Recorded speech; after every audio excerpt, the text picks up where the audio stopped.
So this is how I like to sort of think about breathing, because we don't put much thought into it, but it's so important if you can sort of try and consciously, when you're in a nice sort of quiet sort of time rather than rushing around, breathing down in your abdomen rather than up here. Because what happens is if you're breathing up here, you're generally then tightening this area up, and that's not what we're sort of after really, because it creates more tension up here and it generally quickens the breath as well. So focusing on breathing here, and a good way to start is just to sort of lie down, because once you're stood up, you've got your diaphragm being used for core stability, so it makes it more challenging. So master it lying down and then move yourself to sitting and standing eventually. So just lying down, bending the knees up a bit, it's going to make it even easier, and just trying to sort of, as you breathe in, just let the belly expand. It's not pushing the belly out, it's just through the nose, and as you breathe in, the tummy expands, and then just letting the breath go.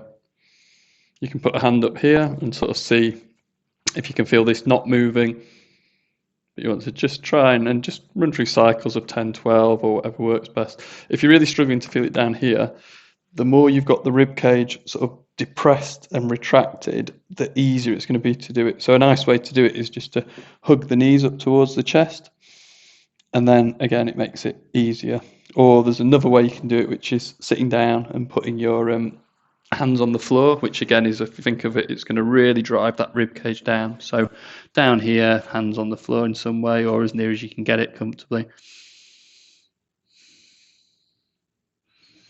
and just breathing into the abdomen. But breathing down into the abdomen is going to be a great thing to do as often as you can, really, and that's sort of how I think it's the easiest way to learn it. Then you can master it sitting, standing, walking and stuff like that, and that's going to be a good thing to sort of practice.